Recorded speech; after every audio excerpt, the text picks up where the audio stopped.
hearings. Kaya naman if you believe na dapat lang i-impeach na si Sara Duterte, samahan niyo kami sa harap ng House of Representatives. Manawagan tayo na i-impeach na si Sara Duterte. Impeach Sara Duterte now. Via the Women's Alliance, Brusast, League of Filipino Students, Party List, Alliance of Concerned Teachers, Kabataan Party List. Cadena, and so on. Hello mga kadunatics! Nag-ingay na naman ang rebuilding bruhang nagsabing Wicked Witch of the South na si Inday Sara Duterte. Tingnan mo naman ang mukha ng bruhang to. May malaking eyeglasses tapos yung buhok parang walis tingting. Sinabi niya doon sa video niya na i-impeach talaga si Sara Duterte. Hay nako, nakakainis talaga tong bruhang to. Panoorin natin yung video niya. Top 3 reasons kung bakit dapat ma-impeach si Sara Duterte. Let's go! Sa dami-dami ng mga pinagagawa ni Sara Duterte, ka-impeach nga ba ang mga pinagagawa niya? Kung oo, alin dun mismo? Is it yung Mary Grace Fiatos fiasco? Or is it yung Shiminute remarks nga? Don't worry, let me break it down for you.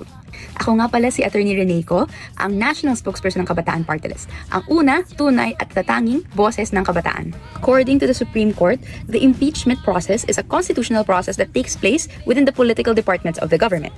So the House of Representatives, dito manggagaling yung impeachment complaint by which inaakusahan nila ang isang impeachable officer of an impeachable offense. At naman, ang Senate ay uupo bilang impeachment court at magde-decide kung totoo ngang yung mga grounds for impeachment ay may water.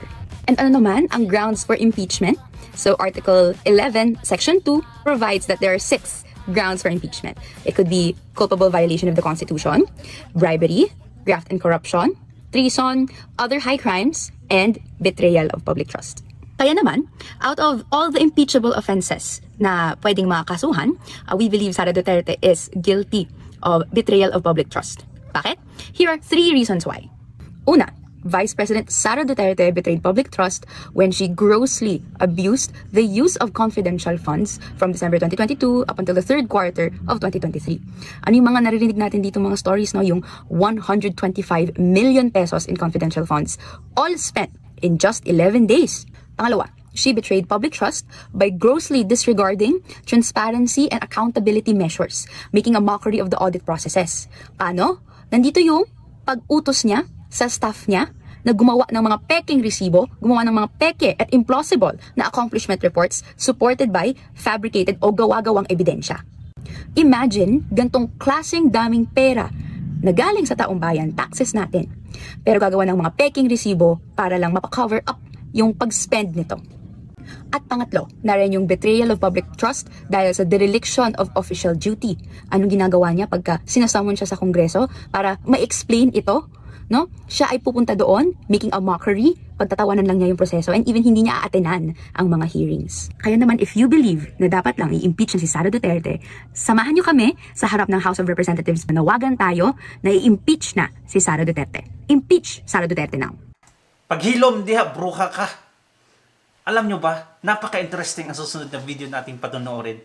Kasi si Joe Macizo na nagsasabi na itong kabataang party list ay member ng Communist Party. Ang representative nila is mga rebelde talaga yan. Of course, mga members nila, ganun din. Itong attorney na to, isa ding rebelde eh. Before ang kabataang party list, may League of Filipino Students, which is formed by Joe Macizo. Ngayon, sino yung mga leaders sa League of Filipino Students? Sara Ilago at si Raul Manuel nasa Kongreso. Ngayon, sila din yung namumuno sa kabataang party list. It is already spoken out by Joe Macizo na itong mga party list na to, members of the Communist Party. Pero bakit andito pa sila? Panoorin natin yung video. It is true that a minority class, especially only the party which represents it, cannot win the Philippine Revolution all by itself. At any rate, even while there are the forces of armed revolution, the biggest of these is Bagong Alyansang Makabayan, or Bayan in short. It has a membership of more than 2 million members in more than 1,000 member organizations. Its biggest component organizations are Kilusang Mayo Uno, which is the labor center, the pambansang kilusang magbubukid, which is the Tingnan kilusang nyo. magbubukid ng Pilipinas or KMP, Gabriela, the Women's Alliance, Brusast, League of Filipino Students, party list. Alliance of Concerned Teachers, Kabataan party list. Cadena, and so on. See, na-mention pa doon ang bagong alyansa Makabayan, which have an overlap leaders sa Makabayan Bloc. Who are these leaders? Nery Colmenares, Sara Ilago, Renato Reyes Jr., and Carlos Zarate. Minention din dito yung ACT teacher representative na nakaling sa mga tulfo. Ang main purpose ng CPP, NPA, NDF is to overthrow the government, overthrow the system. Ngayon, tingnan mo, naghari-arian sa Kongreso. Itong si Brosas, Franz Castro, ang mga Gabriela representative, at itong si Raul Manuel. Ginagamit lang nila yung pwesto nila para ipa-impeach si Sara Duterte. Tingnan mo, 4 na impeachment cases na ata yung final nila para lang mapatalsik si Sara Duterte. But of course, we are better, we are stronger. Bye-bye.